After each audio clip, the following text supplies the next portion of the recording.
السلام علیکم پیارے بچوں، آج کی ہماری کہانی کا عنوان ہے بے جان سلطنت اور رنگوں کی اسیر ملکہ۔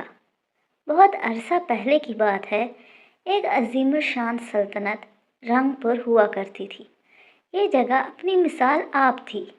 یہاں کے سمندر اتنے نیلے تھے کہ آسمان بھی ان پر رشک کرتا، اور جنگلات ایسے سبز تھے جیسے کسی نے زمرد پگھلا کر زمین پر بچھا دیا ہو۔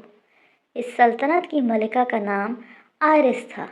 ملکہ آئرس کو قدرت نے ایک عجیب و غریب جادوئی طاقت سے نوازا تھا۔ وہ کوئی عام ملکہ نہیں تھی، وہ رنگوں کی امین تھی۔ اس کی خوبصورتی کا راز زمین کے رنگوں میں چھپا تھا۔ جب تک سلطنت خوشحال رہتی، ملکہ کے لباس اور اس کی شخصیت سے رنگ چھلکتے تھے۔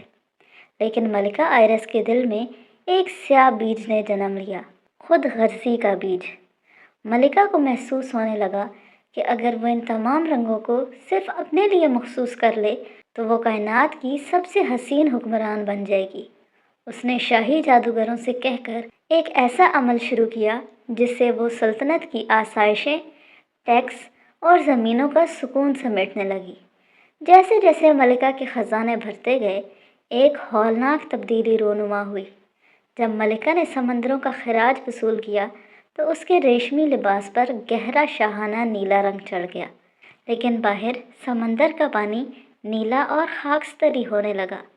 جب اس نے کسانوں کی محنت اور ہریالی پر قبضہ کیا تو اس کی آنکھیں زمرد کی طرح چمکنے لگیں، مگر میلوں تک پھیلے جنگلات سوکھ کر لکڑی کا ڈھیر بن گئے۔ رنگ پور اب خاکستری پور بنتا جا رہا تھا۔ پرندوں نے چہچہانا چھوڑ دیا کیونکہ ان کے پروں کی چمک ملکہ کے تاج میں جڑے ہیروں کی صورت اختیار کر چکی تھی۔ لوگ بے حال تھے، چہروں پر اداسی چھائی ہوئی تھی، کیونکہ جہاں رنگ نہیں ہوتے وہاں امید بھی دم توڑ دیتی ہے۔ ملکہ کی ایک اکلوتی بیٹی تھی، شہزادی مایا۔ مایا اپنی ماں کے برعکس نرم دل اور حساس تھی۔ وہ اکثر محل کی بیلکنی سے باہر کے بے رنگ دنیا کو دیکھ کر روتی تھی۔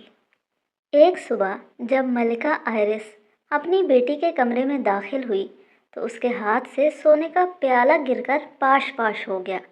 شہزادی مایا بستر پر لیٹی تھی، لیکن اس کا چہرہ دیوار کی طرح سفید تھا۔ اس کی نیلی آنکھیں اب بے رنگ شیشے کی طرح لگ رہی تھیں، اور اس کی رنگت ایسی تھی جیسے کسی نے جیتے جاگتے انسان سے زندگی چھین لی ہو۔ مایا، تمہیں کیا ہوا؟ ملکہ چلائی۔ شاہی طبیب کو بلوایا گیا، اس نے سر جھکا کر کہا۔ ملکہ عالیہ، شہزادی کو کوئی بیماری نہیں ہے۔ بات یہ ہے کہ انسان کا جسم صرف روٹی سے نہیں، خوشی اور ارد گرد کے ماحول سے زندہ رہتا ہے۔ جب زمین سے رنگ ختم ہو گئے تو شہزادی کے اندر کی جینے کی تمنا بھی ختم ہو گئی۔ یہ بے رنگی اب انہیں اندر سے کھا رہی ہے۔ ملکہ نے مایا کا ہاتھ تھاما۔ وہ ہاتھ برف سے زیادہ ٹھنڈا تھا اور رنگ سے محروم تھا۔ ملکہ نے اپنے بیش قیمتی ریشمی لباس اور ہیروں کی طرف دیکھا جو سورج کی طرح چمک رہے تھے، لیکن اس کی بیٹی اس چمک کے درمیان ایک سائے کی طرح مٹ رہی تھی۔ ملکہ آئرس کو اپنی غلطی کا احساس ہوا۔